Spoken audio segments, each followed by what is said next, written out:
Western United Methodist Church welcomes you again to the study of the Shroud of Turin. This is session number 2 of 4. If you are starting at this point, I would recommend you go back to session number 1, because that was where we talked about a lot of basic material that had to do with what happened with the person who was in the shroud. We looked at medical information. We looked at the implements that were used for the crucifixion. And so at this point, we're approximately halfway through the science material, and we'll be continuing on that most of tonight. So I'd recommend, if you haven't started at the beginning, start back there and then return to this session.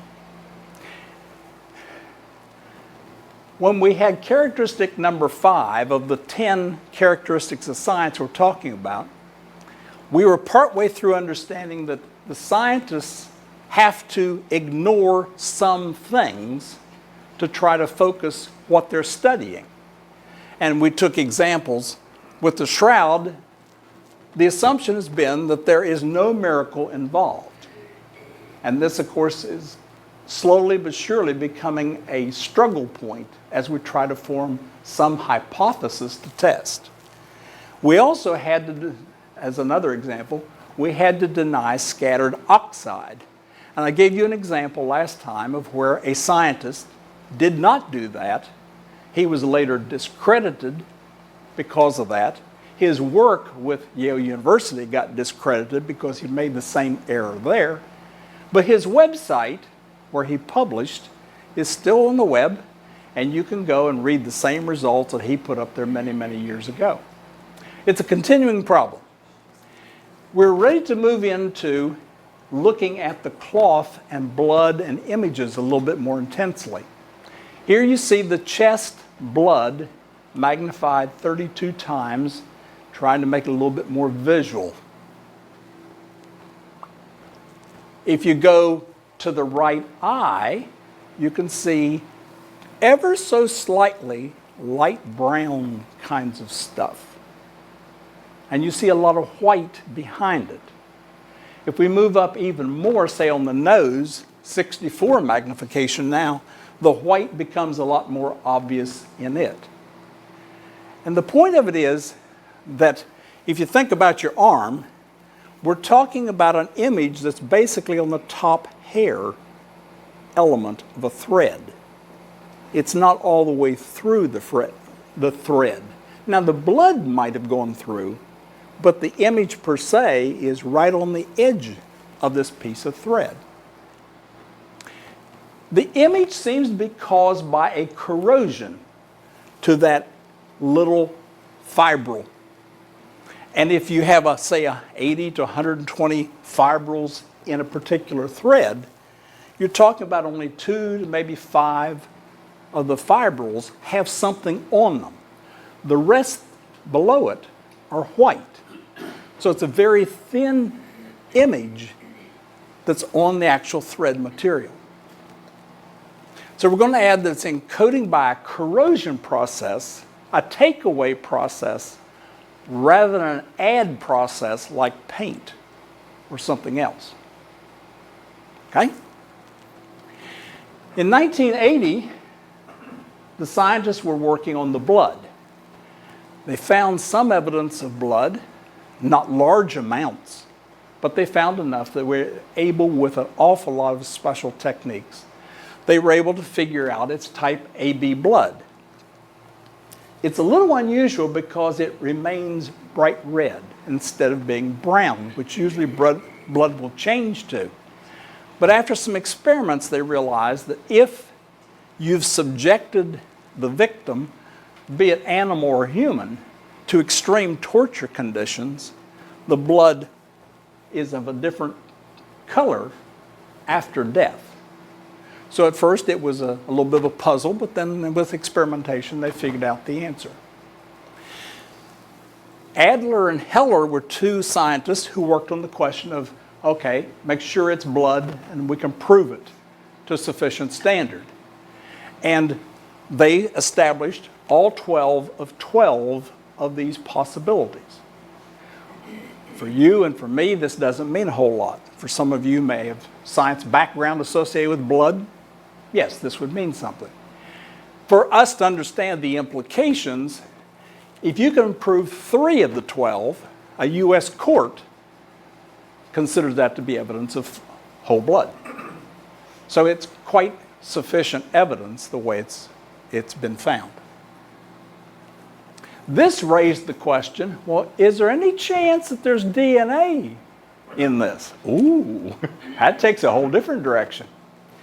There's approximately 3 billion DNA pairs in human DNA. They've only been able to isolate 750 pairs.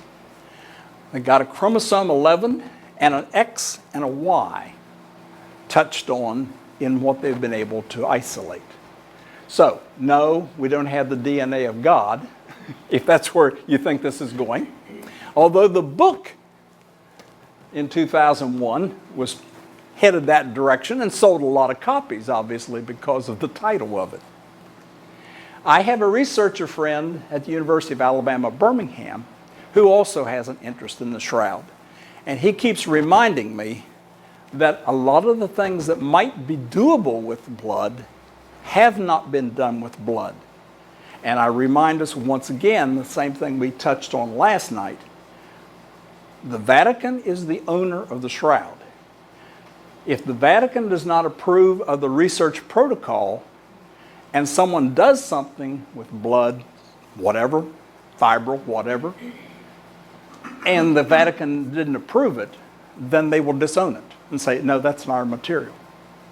So he thinks we're at a point right now that not much is going to happen in this area simply because messing with the blood of a faith person is probably not going to be approved. The clot times have been studied to try to match what's on the shroud. Human type, AB, the blood had to be on the shroud before the encoding happened, which would make sense. You'd ooze and so forth when you put the body in. The body had to be within the shroud within 2.5 hours of the death. Okay? The body had to be removed without breaking any of the clots when it was removed. And I'm going to put up a word there that makes you put your seatbelt on. It's considered to be impossible. Try to imagine yourself having gauze and putting it around your arm when you have blood substantially on your arm. Now remove your arm, but show no evidence of breaking that clot when you look at the piece of cloth. This is where one of the sticking points comes in. Somehow the body and the cloth separated, but it would not be possible to have it separate and remain in the current appearance. All right, on we go. So we're going to put on some more things. Remember, we were running a list last time of kind of for layman purposes of things we're looking forward to. Okay, type AB, no DNA can be fished out much. 2.5 hours of death, it had to be in the shroud, and it came out somehow in a manner that the scientists would call impossible. All right. Characteristic number 6 of science, you proceed by eliminating alternatives. Science doesn't exactly try to prove something, it's trying to say there can't be any other explanation. It's an elimination of possibilities as to what may be there. So it's rejecting ideas as unworkable. This leaves science then completely open-ended, that if there are 5 things you've thought up as ways this could happen, then we've proved that A, B, C, and D can't be the answers. So probably we would agree A must be the answer. But science is saying there might be, 6, 7, and 8 we haven't thought of. And so while we'll agree currently that A is probably the right answer, we leave ourselves open to other possibilities. This is a little bit opposite the way churches work. Churches tend to come up with one answer and figure, okay, that's the answer, and stick with it. Science is saying, well, even if we agree with that answer, we've always left the door open, there's another answer. Difference of approach, not trying to knock either one of the two. But churches, faith, tends to say, this is the answer, rather than we think it's the answer, but there might be some others too. All right? So, over the years, a whole variety of people have tried coming up with techniques to make something like a shroud. Here you find simply three possibilities that have been put up. They tried it by touching onto this statue. They've tried putting things on the statue, make the statue hot. They've tried to make gas come away from the statue. A variety of things have been tried. And you can see a lot of them have pretty distorted images. The quick summary is, they've come up with 10 possibilities as hypotheses. And though there have been books written on this, and I had to read a lot of them, I'm afraid, at the time, they've ended up rejecting all 10 of them. They can't come up with some hypothesis now, because anything we keep coming up with puts us at the edge of this miracle condition that's not part of the science protocol. So we're going to put up, science has been able to hypothesize 10 possibilities, rejected them all, and is currently waiting for a better hypothesis. To add to the complication, this might help you a little bit. This particular one is trying to say we encoded bones as well as the external skin. I'm going to give you, if you look through here and I take it away, do you potentially see bones below? And is this the other wrist and the blood flow from it? That's the current thinking. All right? So if we're going to make some hypothesis now, here's some of the things that science is kind of forced to try to cover. It has to be such that you can have a photographic negative. It has to have in that negativity or whatever, it has to be like a radar more than it is a photograph. It's got to be able to encode flowers. We haven't gotten to that yet. Coins. Haven't gotten that yet. Hair, blood, skin, wounds, all that goods, and x-rays. All that somehow's got to encode in your hypothesis. You've got to be able to encode where the body touches the cloth and encode where it doesn't touch the cloth. Ooh, that makes it exciting. It's got to receive information about the blood clots through space where it doesn't touch them. Okay? It's got to be totally non-directional in the sense of we can't detect it by our current technology in any manner, but it's got to be totally directional, meaning the image goes straight forward and straight down. It can't go sideways. So you can't be a random spreading out from a center. It's got to be focused two different directions at the same time. There's no lateral body image of any kind, though there are lateral body or blood stains. Whatever you do, it's got to happen in less than 4 days. And you can't have any break in the actual blood clots when you get the body out of it, which is considered impossible. Now we know that where the image happened, the chemical structure got changed a little bit. Instead of having a single bond of the carbons, we've got a double bond. That might be a clue for someday. And so based on this, here's the best current answer I seem to find in print. It's not to say it's the only one that's being talked about. But this idea is that the cloth dropped through the body at the point of whatever happened. That it started out across the face, the nose and so forth, and then in whatever event occurred with the body, the cloth came through picking up like X-rays. It came below the surface that the nose was originally and picked up more information. So that over time, it's dropping. But if you look at the side is pulling away such that the lateral movement goes out as the cloth comes down. That's tough enough right there. Except one more thing. On the back, we have the spine encoded. So there had to be one more dynamic to it, which I'm trying to illustrate here. If the body was the black framed box, and the cloth started out above the nose and obviously below the spine, as whatever happened, it had to pick up a little bit on the inside of the back as well as picking up on the inside at the front.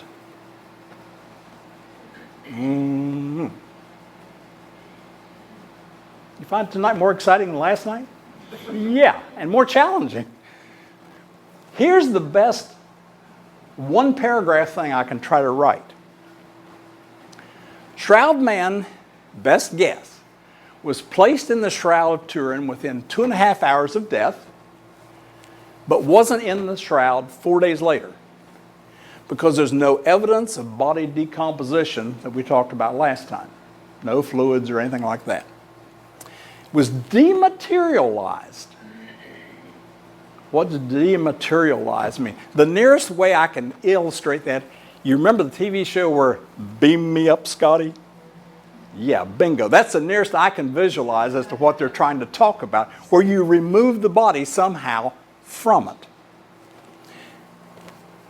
Dematerialized so that there was no blood clot break occurring in the separation of the cloth from the blood clots, allowing both the body and the shroud to drop, and would be a slight vacuum taking it sideways, allowing data to be encoded from the bones and both sides of the body at the same time.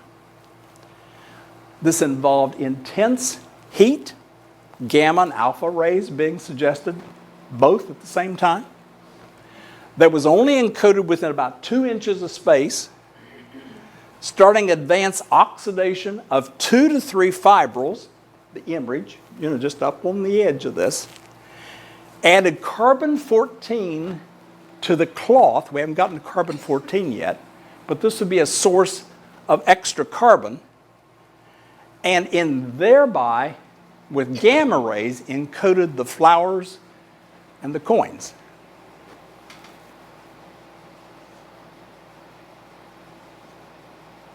I'm pausing intentionally, just kind of let you soak this in, just a little extra. Joe, is this your statement? This is my way to try to summarize the parts into one paragraph.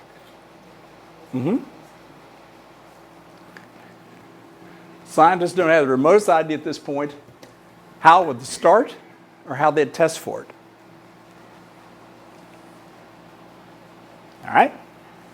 It's made even more complicated since the year 2002.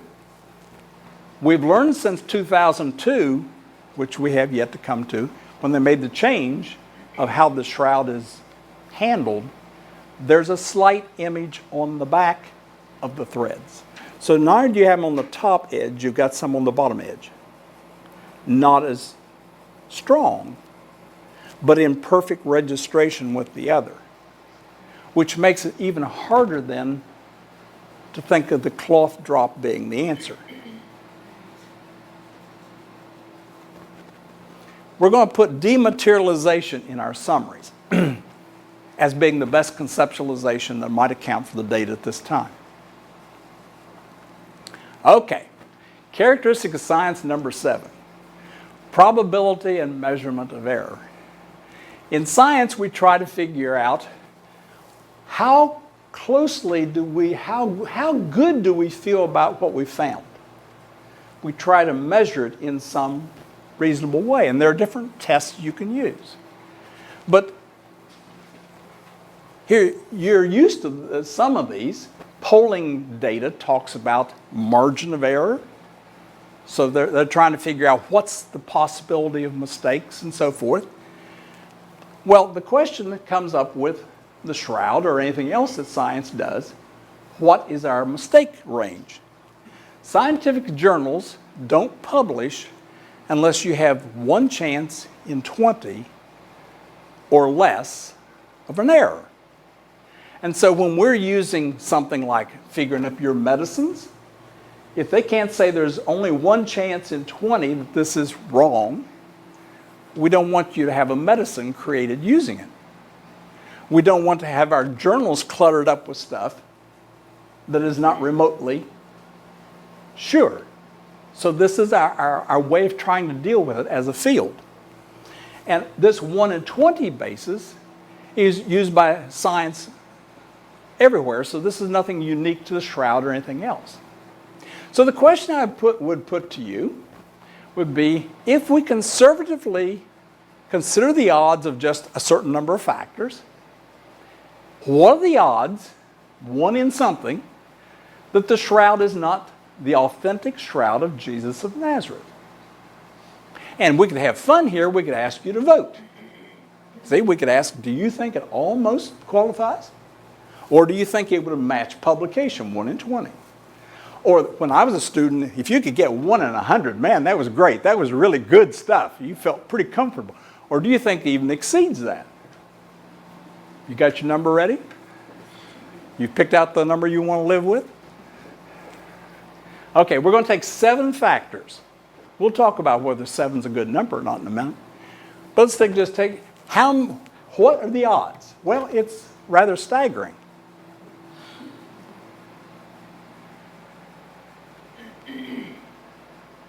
Now, you and I aren't used to these big numbers. Even in budgeting, I didn't use billions and numbers like that too often. I did use them, but not often. But a layman's way of trying to understand this would be that if you took the state of Texas and you had 2 contractors hired, one was to cover the entire state of Texas 2 feet deep with silver dollars, and the second contractor painted 1 silver dollar red, and the job was to go out and get rid of that 1 silver dollar sometime in this process, either at the beginning or as it was happening, or when all the 2 foot silver dollars are out there, throw it out in the pile. It could be in the north, south. And then the question would be, the odds of you going out there blindfolded and picking this thing up and hitting the silver dollar that's painted red is this number. Now, if you don't know the size of Texas, take 4 New Englands and you sort of get the same effect. It's a pretty big place. It's a huge number that comes out of 7 factors. Other numbers have been proposed. All of them are large. One scientist was asked, what do you think the odds are? And the scientist replied, I know it's a huge number. You, the questioner, you make up the number and I'll agree to it. It wasn't worth his time to mess with it. He knew it was a huge factor. Okay, here's an example of trying to understand what they're doing. They're taking the odds of certain kinds of things and saying we will multiply these together to get some estimate of what are the odds that this is specifically Jesus of Nazareth. And so legs not being broken, okay, 1 out of 3. Being nailed rather than tied, 1 out of 2, and so forth, and they're working their through it. And they come up with the 82 million. But it doesn't have to be that, because there were factors that weren't included, and you can make that number, obviously, higher. You can also argue about the weighting. The number crowned 1 in 400. Why 400? No other crown's known. Why this superb linen? There's only 3 burials known, let alone a superb shroud. Why no decay? Why not, instead of 10, why not 1,000? There's no other non-decay shroud known. So the numbers can be raised, lowered based upon agreement. The important thing here is to realize that the scientists are trying to say, we get people who don't believe it's authentic, as well as people who do, and we're going to discuss how we weight it and how many factors you put into it before you make your estimate. You could even include things if you wished, and I'm not proposing that science does it, but you can make the number different by saying fulfilling of prophecies or fulfilling of predictions made by Jesus of Nazareth. All kinds of possibilities exist here. Now, can you fudge probability? Oh, absolutely. That's one of the important things to know in life is that statistics can be fudged. One of my favorite books from my college days, which I still have, was titled How to Lie with Statistics. And as we learned the techniques, the professor made us learn the ways you can lie with it so you would understand what to look for. And I like this very much. So the number of factors and the weighting, these are important to be taken into account. But the scientists who are working on this are not stupid. They understand this too. And they're trying to realize what the issues involved in trying to come up with an estimate are. In the year 2000, 2 guys in Italy decided to use new computational power and do something different. They said, with the new computers and all the things you can do with MathCAD programming, we will take the 100 most important pressing understandings and we'll put them all into the computer at the same time. Quite different approach. Good. And it's important to realize they put in the negatives as well as the positives. So while Macron and his information we would discount today, and while carbon-14 we know was flawed, and while we know that the memo was a fake, they're still in there with their full value in terms of how they're weighted. What they were trying to say is we have 3 alternatives. Not just 2, not authentic and fraud, but that it's authentic Jesus of Nazareth, or it's a fake from about the time the carbon dating was supposed to be, or it's something else, which could be someone else was in the shroud. So they had more alternatives. And where they ended up with their MathCAD approach was it's 100% authentic Jesus of Nazareth. And the way they try to explain a number like that to people like you and me is to say that if a roulette wheel has 37 numbers around it, you have a better chance of spinning that wheel and getting the same answer 52 times than if this is not the authentic shroud of Jesus of Nazareth. That's a different approach, and a pretty strong one. Okay, so the conclusion basically as of this year, trying to update the hours for each year, not counting all the people who are involved as writers, textile people, art people, translators, historians, all the people that are involved in studying the shroud.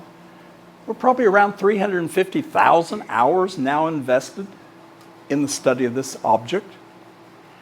And we have no clue as to how to make a replica of this thing. We're stuck.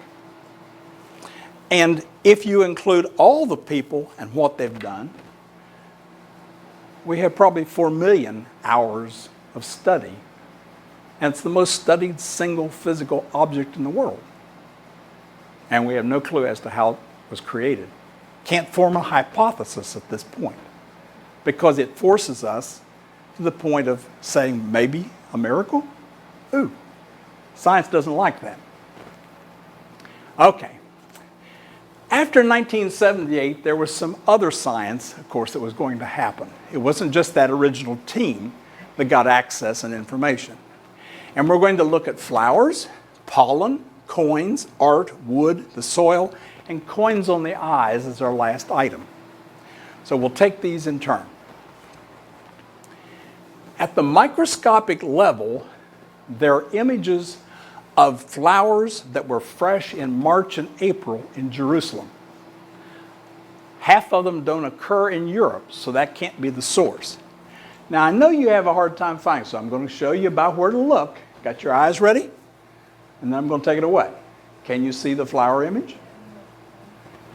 Want me to back up one more time, make sure you got it? Okay. One of these flowers grows only in Israel, Jordan, and Sinai. Ooh, that starts to narrow the range. One of them is an amazing flower. It starts opening at noon and is fully open by 5:30. So the shroud had, the flower in the shroud had to be picked between 3 and 4 in the afternoon. That narrows your range a little bit more. That to me, when I first hit it in my studies, whoa, that's rather, but it was not nearly as amazing as when they started to say, oh, and we figured out there's a wilting pattern to the flowers. Whatever day this happened, sometime in 24 to 36 hours after that point had to be the point when the encoding happened. So that somewhere between day 2 at 3 p.m. and day 3 at 4 a.m., assuming 5:30 is the answer, based upon this flower, the encoding happened. Exciting? Yeah, that's rather amazing. That to me is just absolutely amazing stuff. You can see why I've stayed with this topic. Pollens is another thing, and we have Dr. Free, who was a Swiss criminologist. He was there and he took, with tape, pulled off pollens in 1978. And then he spent years trying to figure out where did those pollens come from. And he identified 58. There were some he didn't identify. But he found out that 45 of them occur in Palestine, 2 of them occur in Turkey, 6 occur in another spot in Turkey, 1 is exclusively Constantinople, and 4 are in the France-Italy region. When you look on a map as to where those happen, you start to narrow down apparently a trail as to where this piece of cloth went in its lifetime. You'll notice patterns here that would suggest wind. And the point of it is, if you draw that red bar down the middle, you're not going to find things in this area going into the east or the other direction.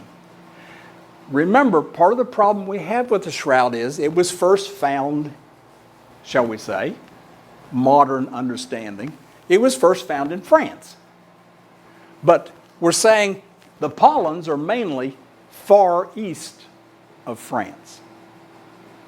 And so he's saying it can't be that the winds took the pollens that ended up on the shroud. Research, of course, took it in other ways in understanding too.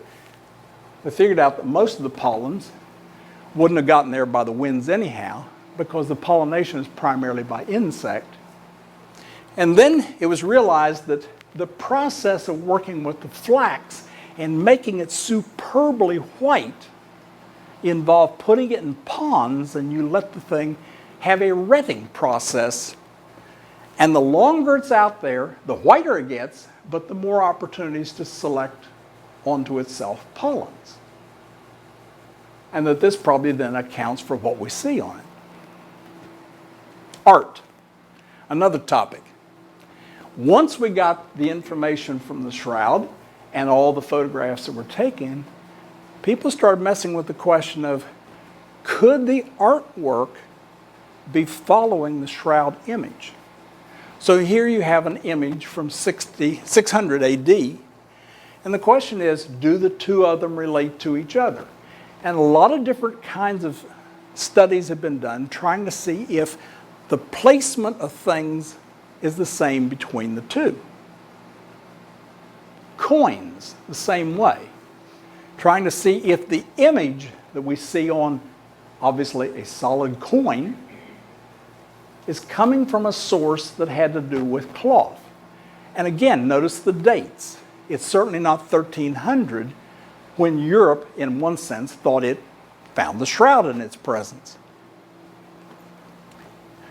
Alan and Mary Wanger have spent a lot of time using computers with this question, and they think there's about 145 congruences between the coin and the shroud, with one coin and 105 with the other. Handmade coins, so you would expect some variation.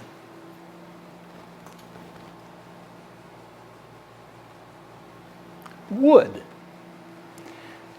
Remembering that he's carrying the crossbar when he goes to the point of crucifixion, not the whole cross. And at the point of crucifixion, apparently the person is nailed to it, raised up onto the tenon, and is then hanged and nailed to the upright. A wood tubule was found at the nape of the neck. Oak, the most common wood in Palestine.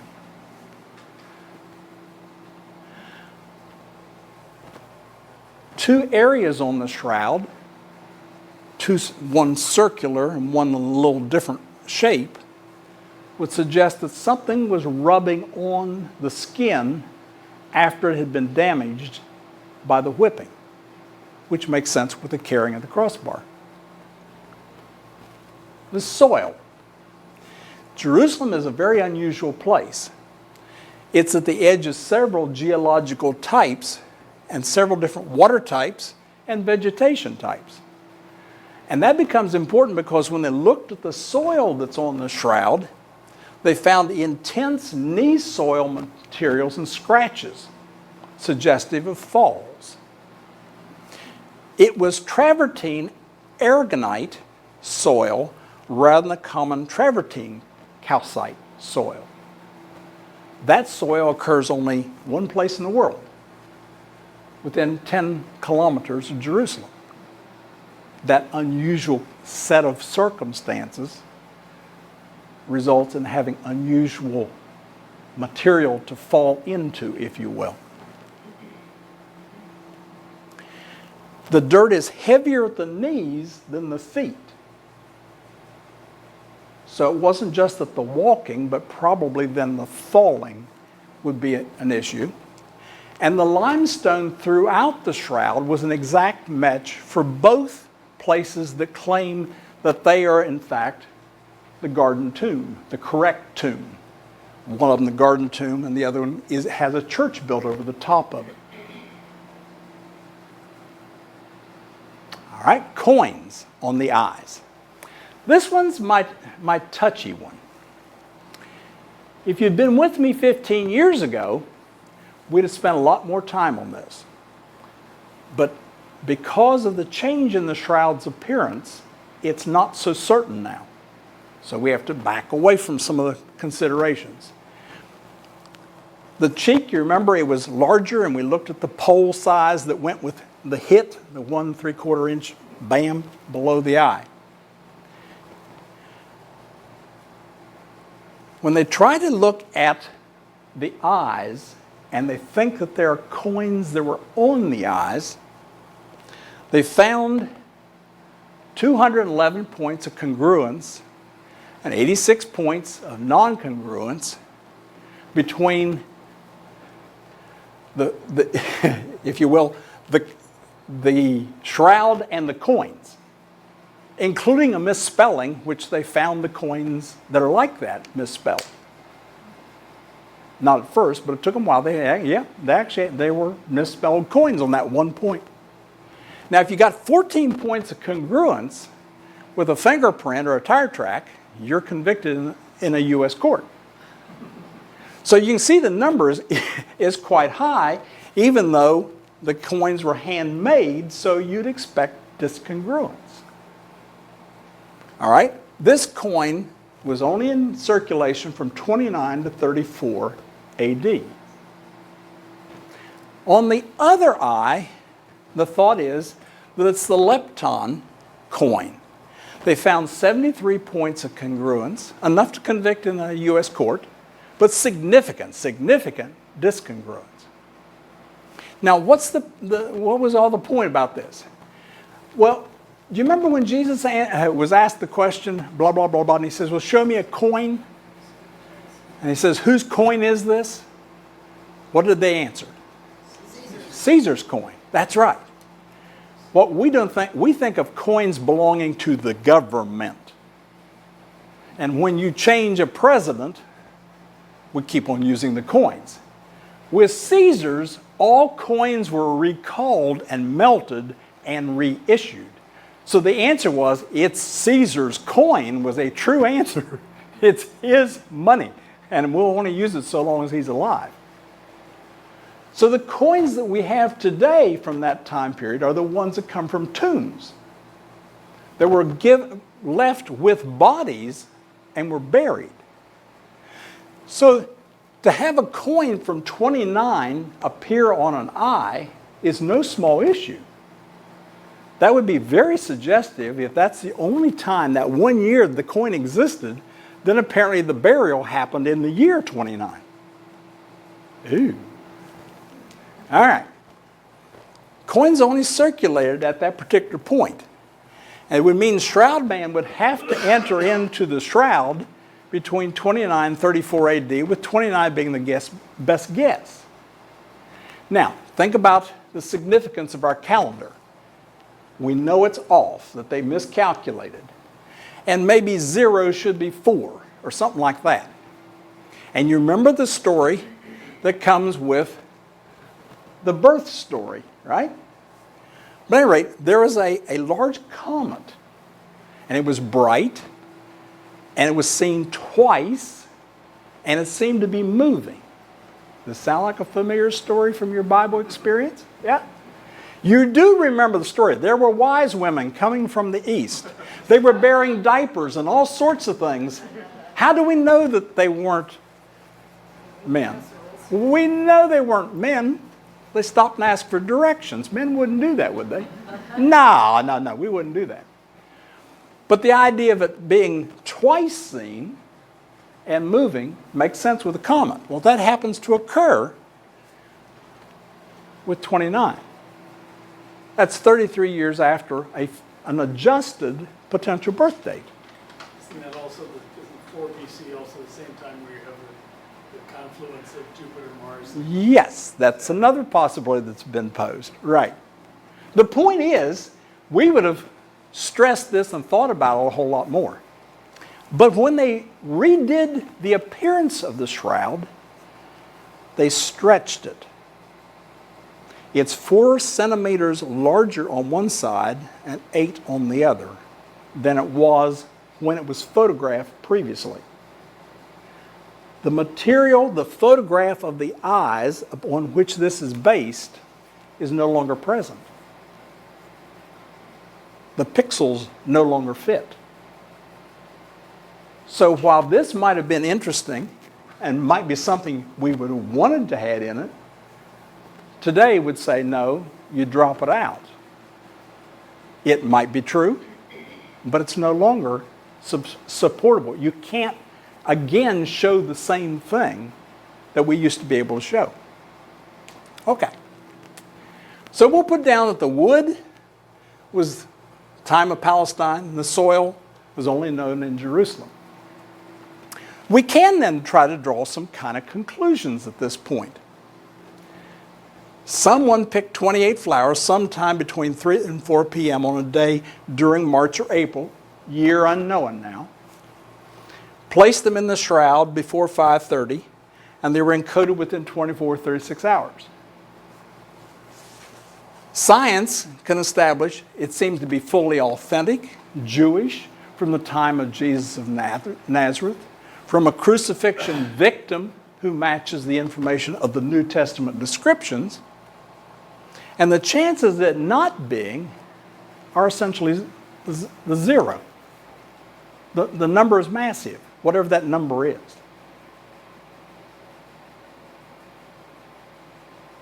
Okay? Trying to do something else with it that doesn't especially fit.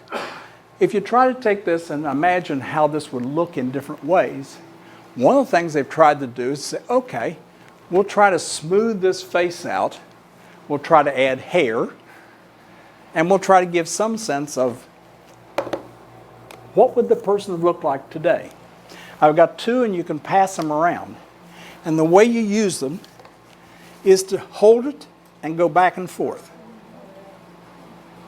It tries to present both images as you flip it. So I'll start one down each side. Have fun.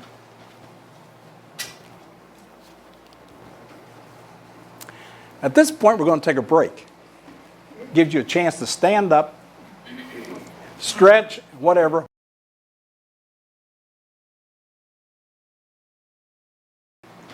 (1982) is where it starts. What you've probably heard about carbon dating is from 1988. The story started earlier than that.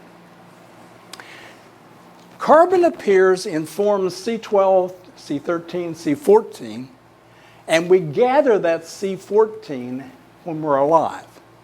But on death, we start to lose it at a very, very slow rate.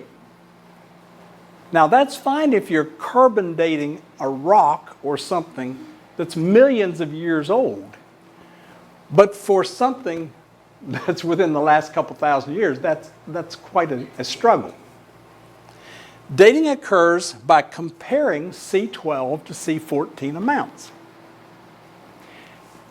Errors have been a problem. Living snails have been dated as 26,000 years old. A newly killed seal has been dated as 1,300 years old. One-year-old leaves have been dated as 400 years old. A 26,000-year-old mammoth was dated a whole lot less than that. One of my favorite, a Viking horn, was dated into the future. Ooh, that really makes struggles. Bone tools have been off by 1,300 years. Egyptian mummies often date differently from the thing they're wrapped in. That ought to be a point of concern. So a 650 error or something like that is no great surprise. Here's an example of a sacred bird for the Egyptians. And you get a 550-year difference between the inside and the outside. And yet when you look at this decayed cloth around it, there's no way that someone would have wrapped that around something when it's in that condition. Somehow it had to be genuinely in there over the years as it all decayed together.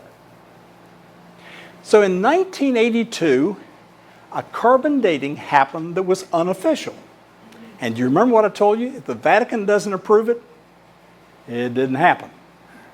Well, here's a case where William Meacham is explaining about they took a thread and carbon dated it and got two answers depending on which end of the thread you're talking about.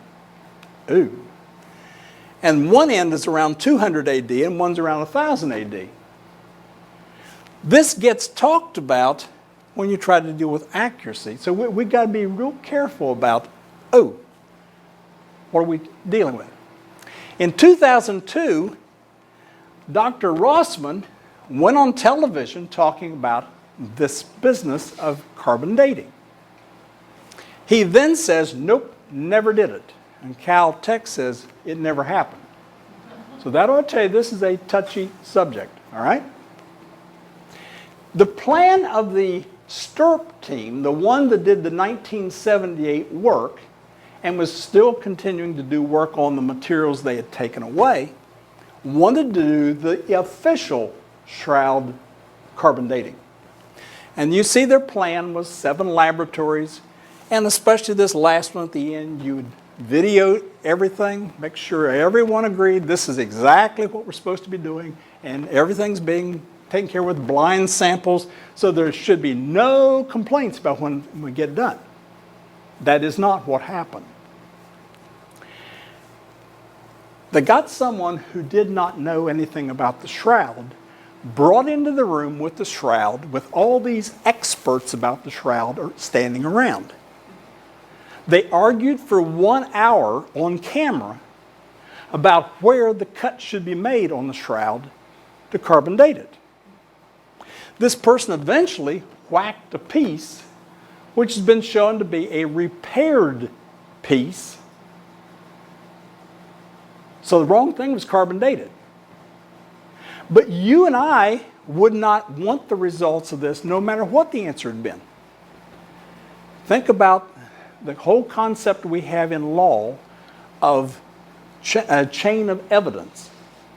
You make sure that this thing ended up here, ended up here, ended up here in the testimony, right? That was the point of the camera. It was going to follow to make sure that everything was right. The person cut the cloth, went off camera into another room, came back and gave them 3 pieces. Was it the piece off this? Can't prove it. There's no way to know. Probably, but it's a guess. So either way, this whole thing is flawed. Okay? The answer that came back was somewhere between 1260 and 1390 is the answer for this piece of cloth that they did do. 3 different laboratories, not 7, but 3. It's 1 part in a trillion between 0 AD and 1300 AD, so any minor element is going to throw it off. All right? They make their announcement. You may remember this picture. It was in large print in many newspapers, presenting the 3 of them, making the announcement. Were they respectable? One of the places admits that they published before they were supposed to. One of them said, I'm willing to do anything to defeat the STIRP research team. Wait a minute. I thought you were supposed to be, carbon dating. Different answer. And the University of Oxford took a £100,000 advance story amount and admitted 17 wealthy Londoners gave £1 million if they would discredit the shroud. So my answer is, in many different ways, we got a problem. We cut the wrong piece. We don't have chain of evidence all the way to the point of analysis. And we have people who apparently have other agendas in terms of what they are putting forth. We know that intense heat and irradiation and water dousing happened to the cloth. One possibility this is trying to talk about is that there was an uptake of C14 into the cloth that throws the thing off. And there's some evidence of that, including another thing we're going to talk about in a little bit. One man said, okay, maybe if you had a slightly, we'll say 18% increase in the amount of irradiation, you could cause a 1,300-year shift. He tried the experiment in his mind and laid it all out, but he didn't actually carry it out. 18 was his estimate. A guy in France picked up on it and tried to study it. He tried the 18%, and he shifted the answer with a known piece of cloth 4,600 years. So his result would suggest, no, the answer is probably near to 4% increase in irradiation of some form would be enough to throw it totally off. A guy by the name of Ray Rogers, who's now dead, said, as unlikely as it seems, the sample used to test the age of the shroud was taken from a rewoven area. And so the patch was very carefully made. The yarn was the same twist. Everything was done right. And it was stained to match. And the person who knew nothing about it clipped that. He's going to use the word lignin Lignin is a complex organic polymer deposited in the cell walls of many plants, making them rigid and woody. And his point is to say that produced by thermal decomposition of lignin, a chemical compound in plant material, including flax, vanillin increases and disappears with time. It's easily detected in medieval linens but cannot be found in the very oldest ones, such as the wrappings of the Dead Sea Scrolls. A determinant of the vanillin loss in the Shroud's case suggests it's between 1,300 and 3,000 years old. A different test. And in some respects, it means that the carbon dating may not be all that important, even if we were to redo it again. That the vanillin may have overcome any concern about the very minor differences that make the difference in it. Okay, characteristic science number 8. Search for contradictory evidence. This is one that every scientist should do, but a lot of scientists struggle because if you find contradictory evidence, you don't get it published. And your job may depend upon publication. So it's a little bit of struggle. Of course, your buddies help you out. They try to find evidence against what you're doing for you. You search for opposition data and you argue about what you're talking about as whether it can explain everything it needs to explain. So here's an example from a 1997 book called The Second Messiah. And I'm going to suggest that this particular one is probably not sufficiently able to account for everything. This is saying that the shroud as we know it is because they crucified someone around 1250, nailing him to a door, no less. The only thing is the proposed victim survived and was seen public the following day on the public balcony. That makes it a little bit tough. It also has elements in it saying that the Roman Catholic people are secretly Jews and a few other things. These are published books. And yes, I had to read the blame thing to be able to be familiar with it, right? I lost some money on these things. It doesn't fit the science shroud evidence. Remember the lists we're running? It doesn't fit it at all. But I'm saying I'm going to reject an alternative that's anti-authenticity. Another book by Picknett and Prince talks about, I know how the shroud came about. Leonardo da Vinci made it with photography. There's just two complications. The shroud was known prior to his birth, and photography was invented after he died. Nonetheless, this book exists, and nonetheless, I had to buy it and read it, right? What is required for this particular theory to exist is that there must have been some prior shroud that people knew, and it was switched. And Leonardo, according to this theory, painted his head on the shroud. He wanted his image to be on the shroud when he did the thing. But he invented photography, but he didn't tell anyone about it, and it had to be reinvented later.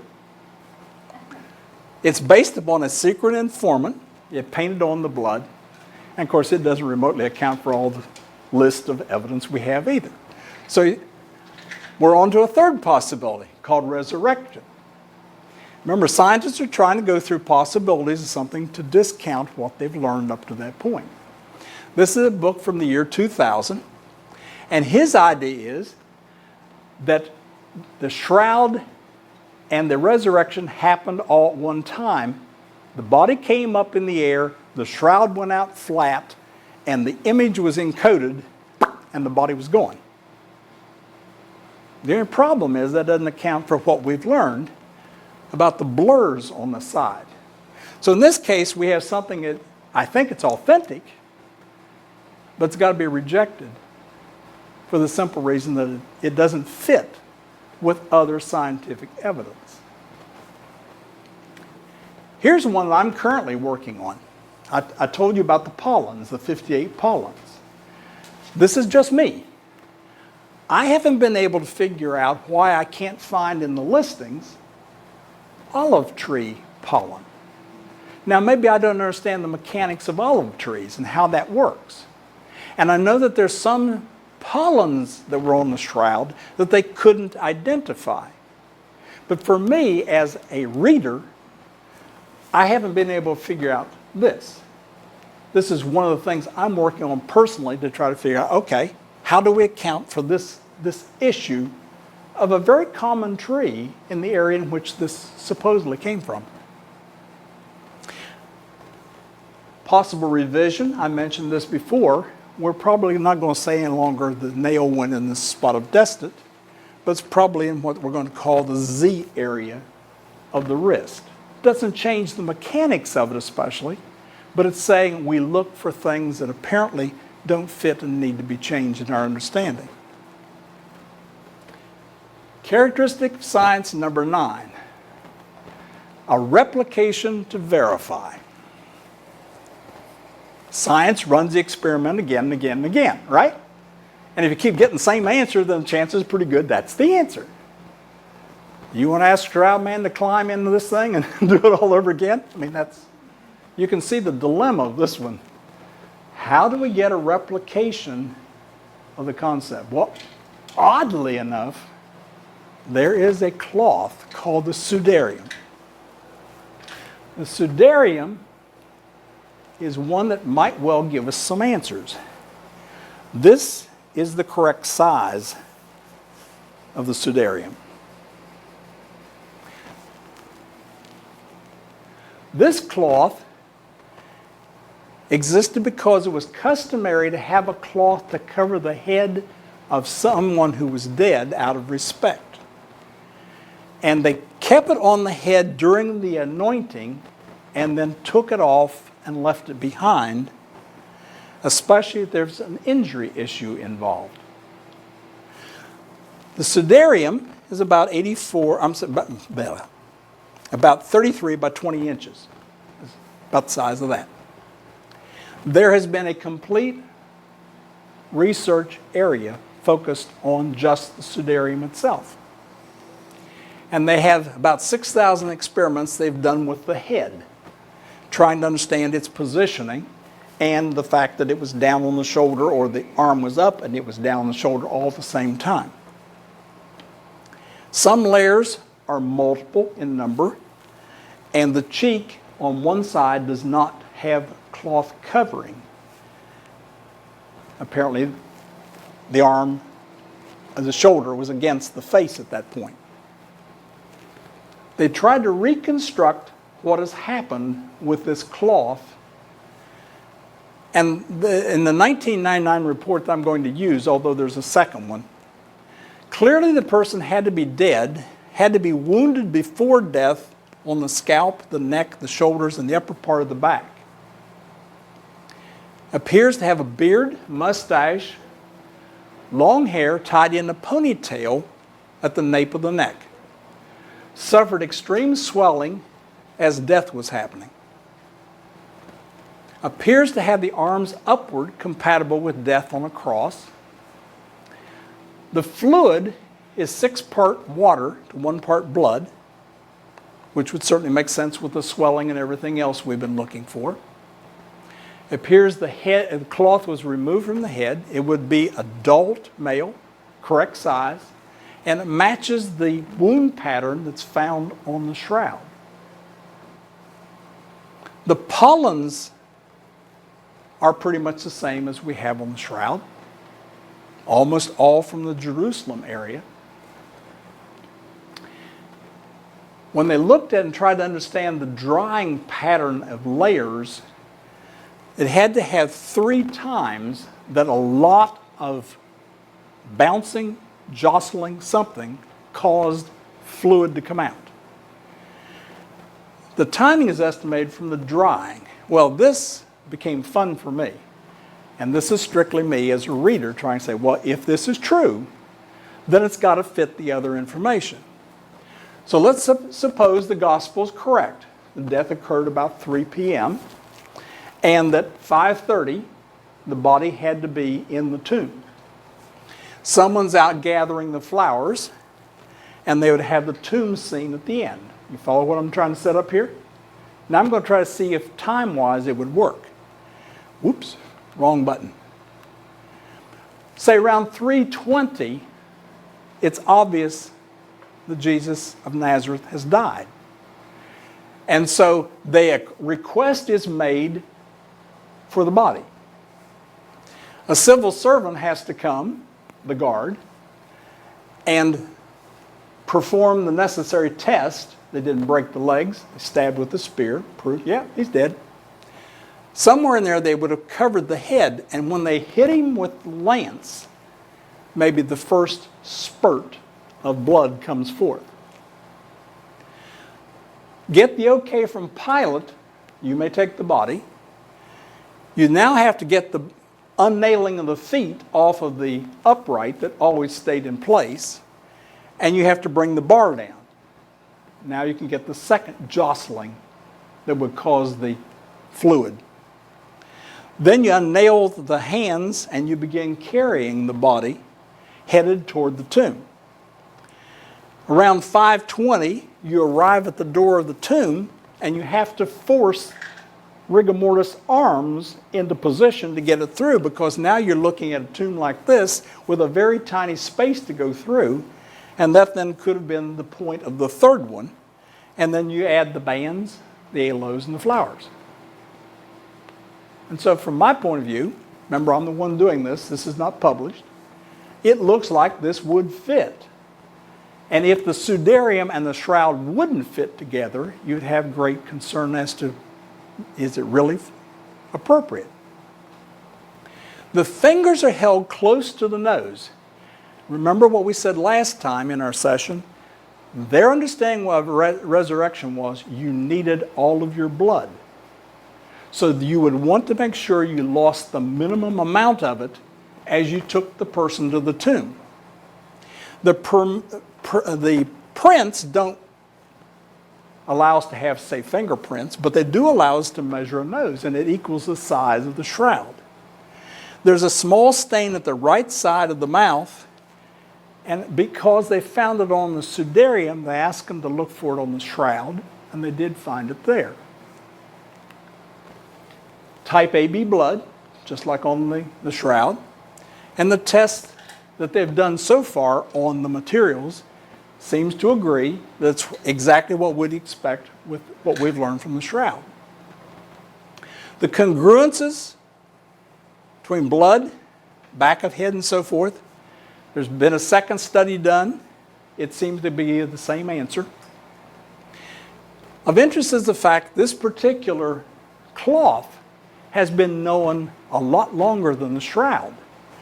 It's been in its current trunk in this church since 761. So it's been around for a long time. And you can get the sense of the travel and the fact that it was moved based upon the Muslim invasions and taking areas that the Christians had held. When it was threatened, it was moved, and the final move that was made was when a guy who was the bishop and had access to it took it with him to his new bishopry place. At an absolute minimum, it would prove that the sudarium and the shroud had to exist in its current appearance by 761, which of course is far earlier than the carbon dates. Now, this is church tradition. It's not church history. That says that Peter, when he did anointing, put the sudarium on his head in a manner something like this as he did the anointing. And you can see over the years what has developed as the Roman Catholic bishop's garb, headpiece. It's slowly taken forms, and the tradition is that's where it came from. But you won't find that in Scripture. Okay. Well, so far we've been talking about the shroud and trying to understand it as a replication based upon the Sudarium, because we can't exactly ask Shroud Man to please come and die again and prove it this still happens by the same process. Hopefully I've challenged you to the question, though, could there be a miracle? Anyone feel challenged that way just a little bit in some of the things we've been talking about? Well, let me stretch you a little bit more by asking you to put your seatbelt on one more time. Because there is a question about miracle with another item far removed from both Shroud and Sudarium. Virgin of Guadalupe is what we're talking about. 1531 is the beginning date for this particular one, and it has to do with something in Mexico City. On this picture, you see a picture split. On the left side is how the Virgin of Guadalupe would have looked originally. Over the years, artists have added all kinds of stuff to the picture. So we know it only by the right side appearance. But the researchers that have worked with it understand the left side is what we should be attempting to understand. Because we understand that people can add. It's what came first is the question. The story that is explained in what they called the annual yearbook was that Our Lady descended to a particular location. At the same time, there came a comet. And one of the historical documents is trying to present the date on that particular documentation. Changed because it's trying to match up now with our calendar. It's then trying to present the eclipse that happened then, the Virgin of Guadalupe's appearance, and the comet occurring at the same time. All right? This is a pictorial tribute roll that's done on cactus. The thing we're going to talk about is the picture on a tilma, a garment. And this is the same material that the garment had. And normally, this disintegrates and falls apart in about 20 years. And you can see this is starting to look pretty rough, even though it's being protected as an historical document. It's near our concept of diary. It's afterwards. It's called a calendar, which we think of as before, but think of as a diary after that fact. And what we're trying to get at is that the close-up of the previous picture is leading us to make connections into their historical records at the time.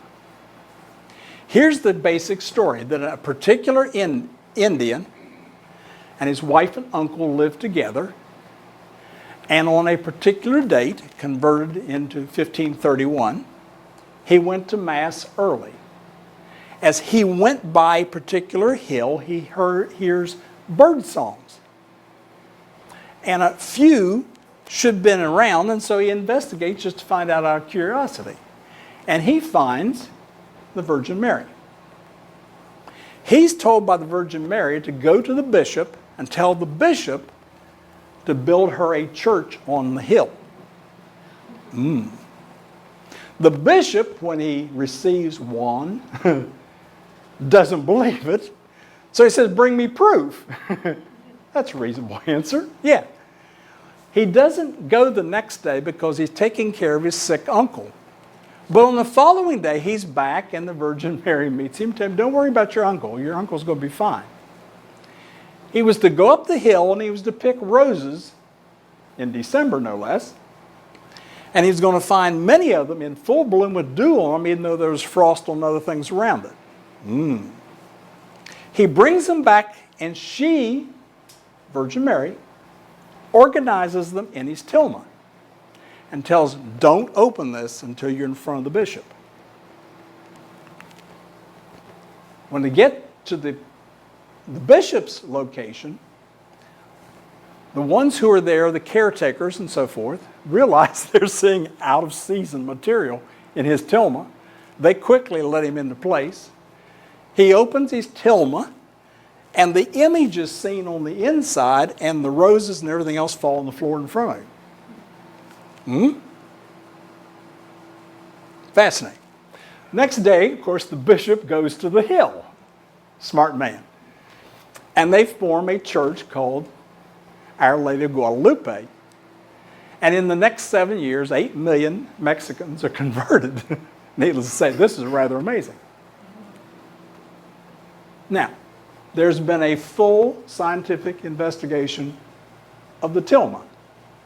And you may remember this guy. This was the one we said was the origin of the Quincy show.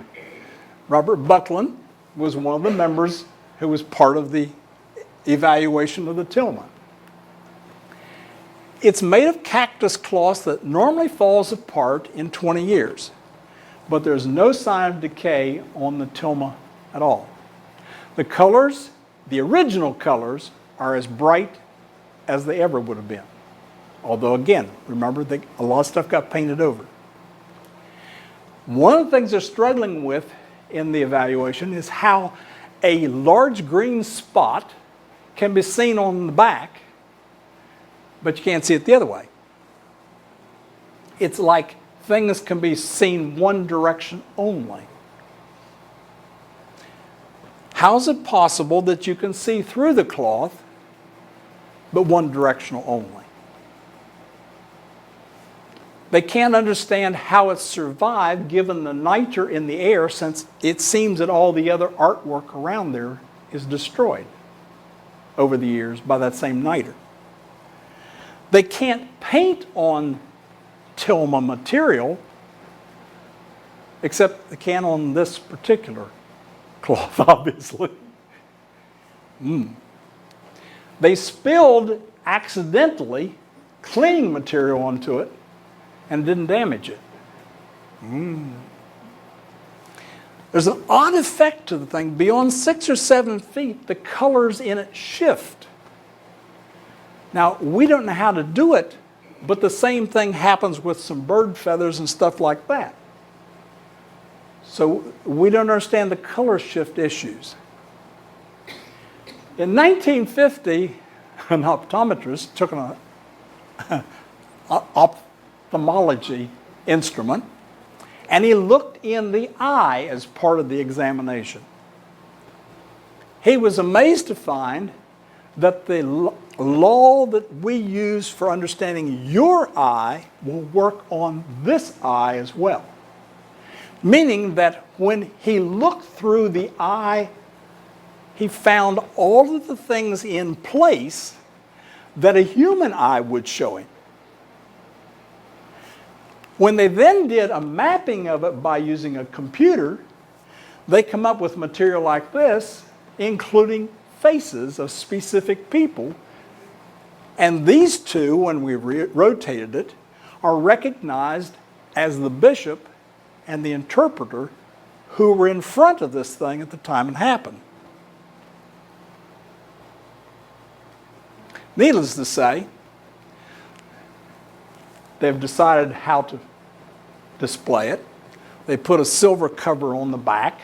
It's mounted high in the church. They put a bulletproof cover over the front of it to try to protect it. 10 million people come every year to see this thing. And if you walk around our town, any place you want to walk, and you see a place where Mexicans have been able to decorate, you're going to find something like this as part of it. We tend not to know it as Christians because it's not part of our tradition. But for many parts of the New World, this is very much an image. I raise it with you as a possibility of a replication of miracle. Because here's kind of where we're getting stuck. Which to you strikes you as more likely to be true?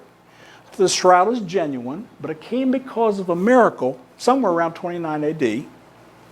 Or would you prefer to take the position that it's probably a fake made in some year by someone who didn't have the tools or the knowledge? That's kind of the dilemma we're in.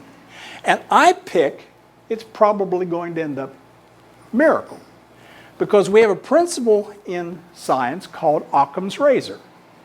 If you have two theories to explain something, the odds are really good. It's the simple one that's the answer, not the really complicated one of how you get there. And the other thing comes more from science, which seems to be saying, if we could say that something about the body did something we can't remotely understand, then a lot of the rest of stuff makes sense. But we can't understand how the body did what it did. And so I'm inclined to go with miracle. But that's my conclusion at this point in my trying to study it and everything else. I understand the dilemmas that come with that. So at any rate, that's why I wanted to throw in this possible replication of a miracle question, as well as the replication from the sudarium of a lot of the facts that we see on the shroud. Characteristic number 10 is a short one for discussion purposes. Collegiality. This is the last of the 10. Science is not a one-person effort. Science is where we try to go back and forth among a lot of people working on something. And in a particular scientist's lifetime, that person may or may not be able to, shall we say, come to a conclusion that we will end up using. You're supposed to argue back and forth for a theory. You're supposed to publish so that other people can look at your work. You can talk about it in meetings orally, and no one's supposed to beat up on you a whole lot. They can make suggestions, all sorts of things. When you put it in print, though, oh boy, you're fair game. That's the point where it really starts. You're supposed to share so that others can help evaluate. Well, here shows you some of the issues that came with the shroud over the years. In 1898, an agnostic and a Catholic wanted to publish some stuff about the shroud. They were denied access to publication. In 1969, the Secret Commission, as it's now called, didn't publish anything, basically. 1973, the members wouldn't collaborate with each other, so we didn't get anything from that one either. In 1978, we had the Macron problem. He's the one who decided, oh, I know how to account for this. He forgot about the point, or he refused the point on scattered oxide. And today, still today, his website exists with that opinion. He's dead. He's gone. But it's still out there. So if you attempt to go in and do shroud research, you're going to find this website, and you will find people quoting it as the reason why they don't think the thing could be authentic. Things don't have a way of going away. He wouldn't allow peer review. He had his own journal that he put out, and then his website thereafter.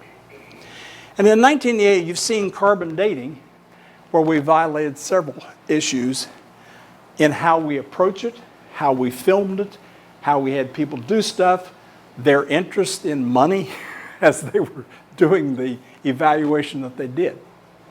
So, in the sense of that, I would, as a person interested in the shroud, give you the kinds of things I look at. And I'm not intending to have you read this real fast, but I'm going to tell you that when I give you your handout, it's going to have this list in it. So if you wish to then go into those same sources, you could get there. One of the most interesting things that's happened in the last few years is the Shroud.com website. The photographer of the original team of 1978 is the one who organized it. It's a peer-reviewed website. So if it's on there, the chances are pretty good that enough scientists have said, yeah, it's worth being there in the first place. The man's Jewish. Interesting. He and his mother both think, when I talked to him 10, 12 years ago, they both think it's authentic. Now, they didn't, and we didn't talk about how it plays into his personal faith, but he believes it's authentic. And he keeps this website which has all kinds of stuff. You could be there for years reading. There's always new things coming on to it. There's some surprises in the various things as you look them over. There's one that has to do with, I'm trying to get to it. Where is this thing? Not that one. Oops. Yeah, this one. I'm fascinated by the last one. There's a Muslim Shroud of Turin website. Has a whole different way of trying to look at the materials as to what they think actually happened to account for it. If you were trying to get something today that might be a quick way to personally get some involvement, I'm going to recommend this as a good book to start with. There are other books more recent. This one tends to cover the general spectrum. And so while not every point in this would be supported, it's a good way to kind of get your feet wet in a whole lot of stuff that are relevant to the discussion. I thank you very much for coming. We will next time take on a different angle. We're going to switch from the science and medical issues to the historical issues. Where has this thing been that we can establish from historical records? But for the moment, thank you for coming.